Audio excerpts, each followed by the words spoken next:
pagi Bapak Ibu Guru sahabat belajar. Kali ini video saya akan membahas materi pedagogik yang merupakan salah satu materi yang akan ada pada ujian pengetahuan pendidikan profesi guru.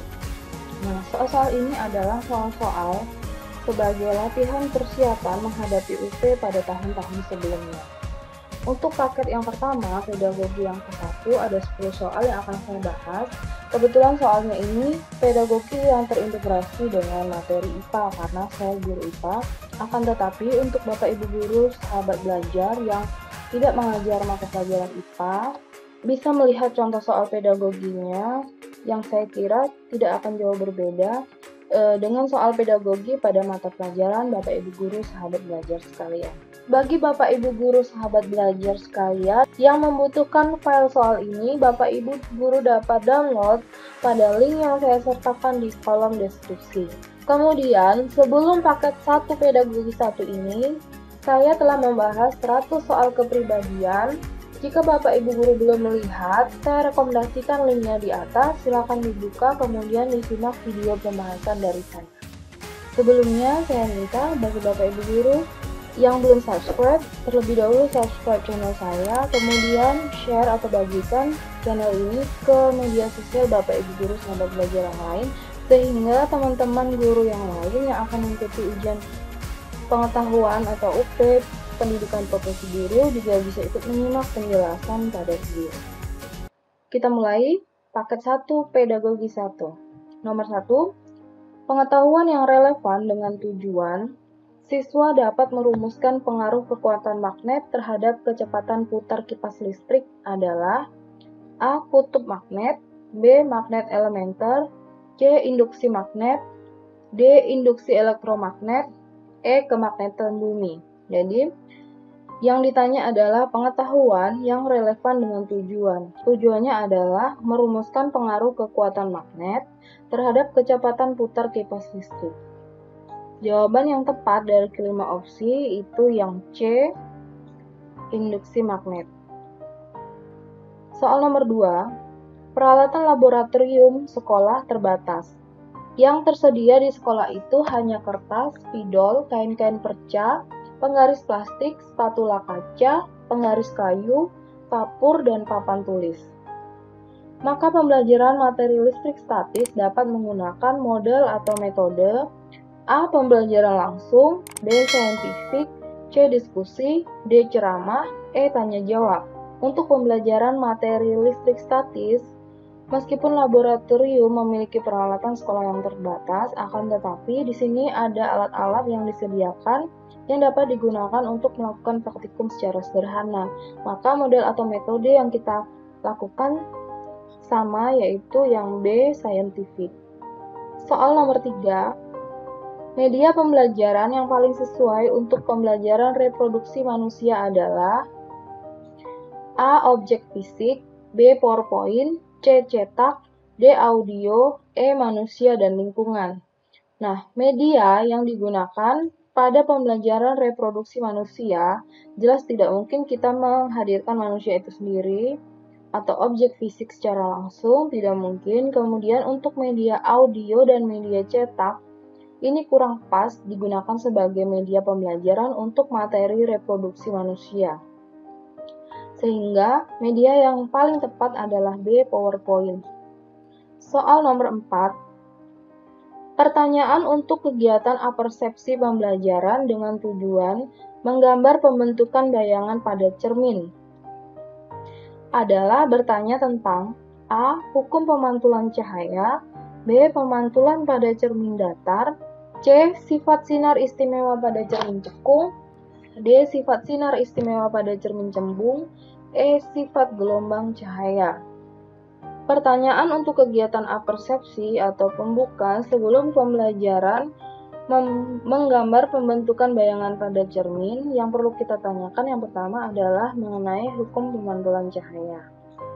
Soal nomor 5, pembelajaran yang sesuai dengan siswa-siswa yang selalu aktif bergerak dan cenderung tidak betah duduk di kursinya adalah siswa yang selalu aktif bergerak. A. Membaca buku dan mendiskusikan. B. Mendengarkan materi yang dikemas dalam bentuk sajak. C. Menyelidiki sesuatu. D. Membaca dan membuat peta pikiran. E. Menciptakan lagu dari materi. Nah, untuk siswa yang aktif bergerak, pembelajaran yang sesuai menurut saya yang C. Menyelidiki sesuatu. Karena dengan menyelidiki sesuatu, siswa tersebut akan cenderung untuk aktif bergerak dan tidak perlu terlalu sering duduk di kursinya. Soal nomor 6. Alternatif indikator dan jenis penilaian yang tepat untuk KD menyajikan hasil percobaan tentang getaran, gelombang, dan bunyi adalah yang diminta alternatif indikator dan jenis penilaian. Opsinya, A. Menyelidiki pemantulan gelombang, jenis penilaiannya observasi sikap. B. Menentukan cepat lambat gelombang dengan penilaian penugasan. C. Mengkomunikasikan hasil penyelidikan gelombang, jenis penilaiannya produk. D.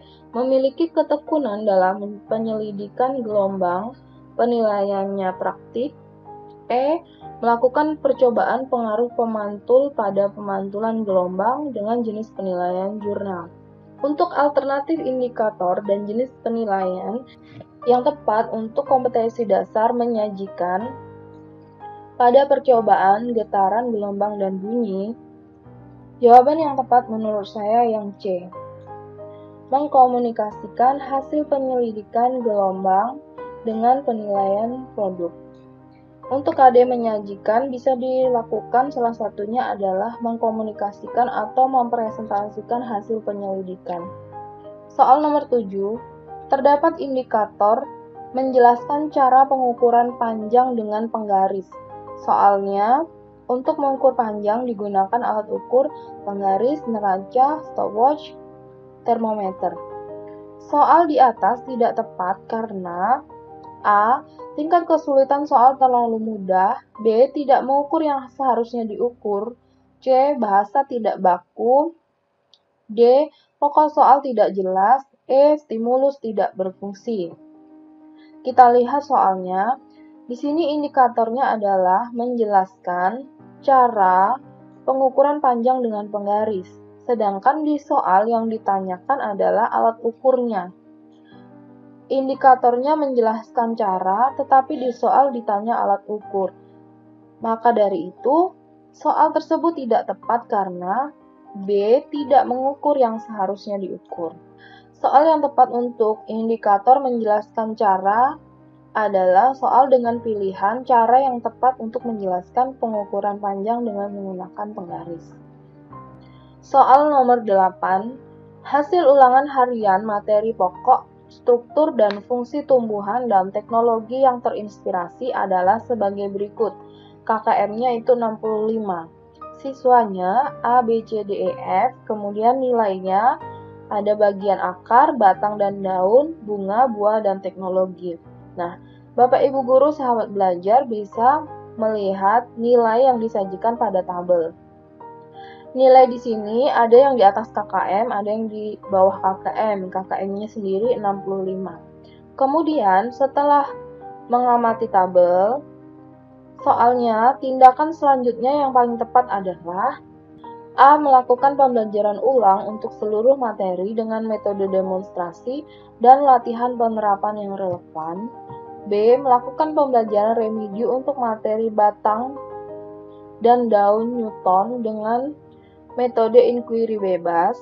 C. Melakukan pembelajaran remedi untuk materi batang dan daun dengan metode demonstrasi dan latihan penerapan yang relevan. D. Melanjutkan ke materi berikutnya karena secara rata-rata total telah di atas KKM. E. Melakukan pengayaan dengan tugas membuat teknologi sederhana karena secara rata-rata total telah di atas KKM. Pada tabel, nilai yang disajikan untuk kolom akar, kita lihat di sini nilainya sudah di atas KKM, maka itu untuk materi akar tidak perlu melakukan remedial. Kemudian untuk batang dan daun, nilainya seluruhnya di bawah KKM 65, maka untuk materi batang dan daun ini, siswa A sampai F perlu melakukan remedial. secara keseluruhan. Akan tetapi hanya pada materi batang dan daun. Kemudian untuk materi bunga, buah, dan teknologi seluruhnya telah mencapai KKM. Oleh sebab itu, tindakan yang paling tepat menurut saya yang C, melakukan pembelajaran remedi untuk materi batang dan daun saja, dengan metode demonstrasi dan latihan penerapan yang relevan. Soal nomor 9, berikut catatan guru terhadap perkembangan siswa Bado. Bado ini nama siswa. Kolom pertama mengenai topik, kemudian kolom kedua catatan. Untuk topik gerak, catatannya pengorganisasian data ke dalam tabel perlu diperbaiki. Kemudian untuk topik tekanan, belum mengaitkan data daya apung dengan berat zat cair yang didesak benda.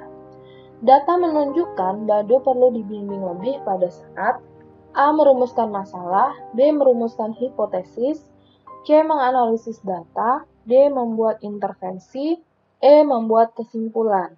Kita lihat tabelnya. Pada topik gerak, pengorganisasian data ke dalam tabel perlu diperbaiki. Nah, pengorganisasian data ini dilakukan setelah siswa mendapatkan data pada percobaan. Artinya, proses yang harus diperbaiki atau dibimbing adalah cara siswa menganalisis data hasil percobaan atau pengamatan. Kemudian pada topik tekanan, belum mengaitkan data gaya apung dengan berat zat cair yang didesak benda. Artinya, siswa Bado telah mendapatkan data gaya apung, akan tetapi dalam menganalisis data, Bado belum mengaitkannya dengan berat zat cair yang didesak benda. Oleh sebab itu, perlu dibimbing pada bagian C, menganalisis data. Soal terakhir nomor 10, Pak Rudi akan mengajar IPA siswa kelas 9 untuk membuat produk daur ulang limbah yang bermanfaat bagi kehidupan.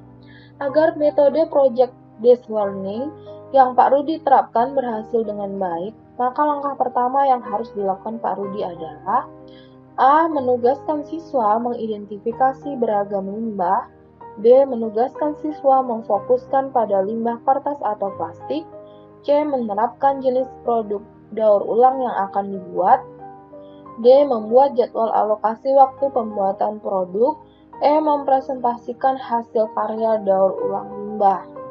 Untuk soal nomor 10, membuat produk daur ulang limbah menggunakan metode project based learning, maka langkah pertama yang harus dilakukan adalah A. Menugaskan siswa mengidentifikasi beragam limbah. Beragam limbah di sini yang dimaksud adalah beragam limbah yang ada di sekitar, sehingga limbah yang ada di lingkungan sekitar dapat direncanakan untuk membuat suatu produk yang merupakan produk daur ulang. Ya, demikian Bapak Ibu sahabat belajar, pembahasan 10 soal paket 1 pedagogi 1.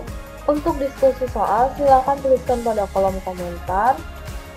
Jangan lupa like video ini, subscribe, kemudian tekan tombol lonceng untuk mengaktifkan pemberitahuan pada video saya yang selanjutnya.